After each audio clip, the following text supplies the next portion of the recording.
അങ്ങനെ ഓണത്തിൻ്റെ 10ാമത്തെ ദിവസമൊക്കെ എത്തിയിട്ടുണ്ട് കേട്ടോ. നമ്മളിതേ രാത്രി ഇരുന്ന് പൂവും കാര്യങ്ങളൊക്കെ നന്നാക്കി വെക്കുന്നുണ്ട്. കാരണം രാവിലെ ആകുമ്പോൾ ഇരുന്ന് പൂ നന്നാക്കേണ്ട വരും. നന്നാക്കണ സമയമുണ്ട് നമുക്ക് ഓണം ഇടാലോ. അതുകൊണ്ടാണ് നമ്മൾ രാത്രി ഇരുന്ന് നന്നാക്കി വെക്കണത്. കുറേ ക്ഷമ വേണം. ക്ഷമയില്ലെങ്കിൽ ഇത് നടക്കില്ല. പെട്ടെന്നുള്ള ഗൈസ് ഓണവും കാര്യങ്ങളൊക്കെ കഴിഞ്ഞോണത്. കാരണം ഇതേ മിഞ്ഞാന്ന് അത്തോട്ട പോലെയാണ് നമുക്ക് തോന്നിയത്. ഇതേ ഇന്ന് ഉത്രാടമായി. എന്ത് പറയാനാ, വേഗം സമയമൊക്കെ പോയി തുടങ്ങി. അങ്ങനെ നമ്മളിതേ കുറേ പാത്രങ്ങളിലേക്കൊക്കെ ആയിട്ട് കട്ട് ചെയ്ത് മാറ്റി മാറ്റി വെക്കേണ്ട. അപ്പം നാളെ നമുക്ക് സമാധാനമായിട്ടൊക്കെ ഓണം ഇടാലോ.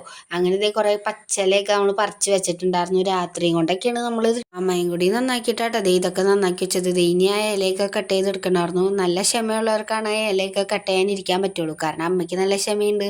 അതുകൊണ്ട് അമ്മ വേഗം നന്നാക്കിയൊക്കെ വെക്കണ്ടായിരുന്നു. എനിക്ക് പറയണ ക്ഷമയില്ലാത്തതുകൊണ്ട് തന്നെ ഞാൻ ആ ഇല അരിയാൻ അങ്ങനെ ഇരുന്നിട്ടില്ല. പിറ്റേ ദിവസം നമ്മളിതേ 10 ഓണമൊക്കെ തികച്ചിട്ടുണ്ടായിരുന്നു കേട്ടോ. ആ തറയില്ലേ അതിൽ നമ്മൾ പൂവിട്ടിട്ടുണ്ടായിരുന്നില്ല. കാരണം ലാസ്റ്റ് സമാധാനമായിട്ട് ഇടാലോ. അങ്ങനെ ഇതേ അധികം പൂവുകളും കാര്യങ്ങളൊന്നും ഞാൻ ഈ 10 ഇതിലിട്ടുണ്ടായിരുന്നില്ല. കാരണം നല്ല മഴക്കാരുണ്ടായിരുന്നു. അതുകൊണ്ടാണ് നമ്മൾ അതിലൊന്നും അധികം നല്ല പൂക്കളൊന്നും അധികം ഇടാഞ്ഞത്. തറയിൽ ലാസ്റ്റാണ് നമ്മൾ ഓണിടാൻ വന്നത്. കാരണം അതൊക്കെ സമാധാനത്തോടെ ഇട്ടിട്ട് ലാസ്റ്റ് ഇത് ഇട്ടാൽ മതിയല്ലോ എന്ന് കരുതി. 10 ഓണം ഇട്ടുണ്ടെങ്കിലും 5 ഓണം മഴ കൊണ്ടുപോയിട്ടുണ്ട്. പറഞ്ഞിട്ട് കാര്യമില്ല, ഓണാമേക്ക് മഴ തന്നെയാണ്. അങ്ങനെ ലാസ്റ്റ് നമ്മൾ ഓണമൊക്കെ ഇട്ട് കഴിഞ്ഞു. ഓണത്തിൻ്റെ വ്ളോഗൊക്കെ ആയിട്ട് പിന്നെ വരാം. അപ്പോൾ ഓക്കെ, ബൈ ഗൈസ്.